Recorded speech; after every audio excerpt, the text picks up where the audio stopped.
39 महीनों से जारी रूस यूक्रेन वॉर ने दुनिया को गहरे संकट में डाल रखा है। हजारों लोगों की जान जा चुकी है और लाखों लोग बेघर हो चुके हैं। लेकिन अब इस लंबे युद्ध में पहली बार शांति की एक नई संभावना सामने आई है। रूस के राष्ट्रपति व्लादिमीर पुतिन ने बिना किसी शर्त के यूक्रेन के साथ सीधी बातचीत का प्रस्ताव रखा है। तो दोस्तों, आज की इस वीडियो में हम यही जानेंगे कि रूस ऐसा क्यों कर रहा है। तो चलिए वीडियो को स्टार्ट करते हैं। रूस के राष्ट्रपति व्लादिमीर पुतिन ने यूक्रेन के साथ सीधी बातचीत करने का प्रस्ताव रखा है। पुतिन ने इस बातचीत को बिना देरी किए 15 मई से शुरू करने की बात कही है। रूसी राष्ट्रपति ने 15 मई को तुर्की के इस्तांबुल में यूक्रेन के साथ होने वाली इस बातचीत के लिए पहले से कोई शर्त नहीं रखी है। पुतिन की ओर से रूस यूक्रेन वॉर शुरू होने के बाद पहली बार इस तरह का प्रस्ताव आया है।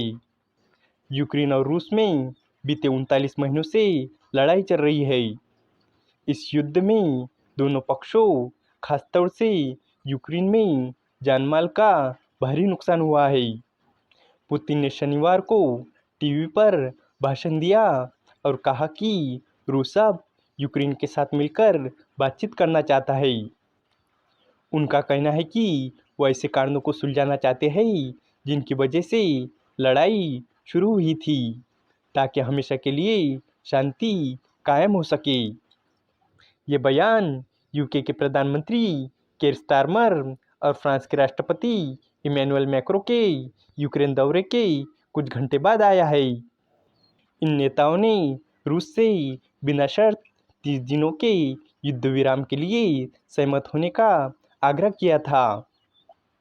क्रेमलिन प्रवक्ता दिमित्री पेस्को ने इसके जवाब में कहा था कि मॉस्को इस पर विचार करेगा, लेकिन किसी दबाव में नहीं आएगा। पुतिन ने अपने बयान में कहा है कि वो तुर्की के शहर इस्तांबुल में बातचीत के जरिए रूस यूक्रेन वॉर में युद्ध विराम और शांति पर सहमति की संभावना को खारिज नहीं करते हैं। उन्होंने कहा कि वो रविवार को तुर्की के राष्ट्रपति से इस बैठक की रूपरेखा पर चर्चा करने के लिए बात करेंगे। यूक्रेन के राष्ट्रपति व्लादिमीर ज़ेलेंस्की की ओर से अभी तक इस प्रस्ताव पर कोई जवाब नहीं आया है। फ्रांस, जर्मनी, यूके और पोलैंड और यूरोप के कई नेताओं ने हाल ही में यूक्रेन का दौरा कर वहां के राष्ट्रपति ज़ेलेंस्की से मुलाकात की है। इन नेताओं ने रूस को चेतावनी दी कि अगर वो 30 दिन के लिए लड़ाई नहीं रोकता है तो उस पर और भी पाबंदियां लगा दी जाएंगी। यूके के प्रधानमंत्री ने कहा है कि अमेरिका के राष्ट्रपति ने भी कहा है कि रूस को लड़ाई रोकनी चाहिए। इस पर रूस ने कहा है कि उस पर दबाव डालने की रणनीति से किसी को कुछ हासिल नहीं होगा। यूरोप के नेताओं को दबाव न डालने की बात कहते हुए कड़ा संदेश देने के बाद पुतिन ने अपने रुख में बदलाव लाते हुए बातचीत का प्रस्ताव दिया है। पुतिन पहले भी कह चुके हैं कि वो शांति चाहते हैं, लेकिन यूक्रेन को हथियार मिल रहे हैं और वो युद्ध आगे बढ़ा रहा है। पुतिन का कहना है कि स्थायी शांति के लिए युद्ध के मूल कारणों पर चर्चा करना जरूरी है। इस वीडियो का कंक्लूजन यही है कि 39 महीनों से जारी रूस यूक्रेन वॉर में अब एक नई उम्मीद की किरण दिखाई दे रही है।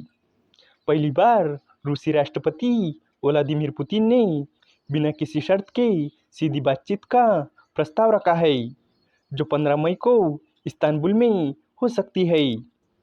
ये प्रस्ताव तब आया है जब यूरोप के देशों ने रूस पर दबाव बढ़ाया है और युद्ध विराम की अपील की है। उम्मीद है कि आपको ये जानकारी पसंद आई होगी और भी इसी तरह के इन्फॉर्मेटिव वीडियोस के लिए हमारे चैनल को सब्सक्राइब करें। धन्यवाद।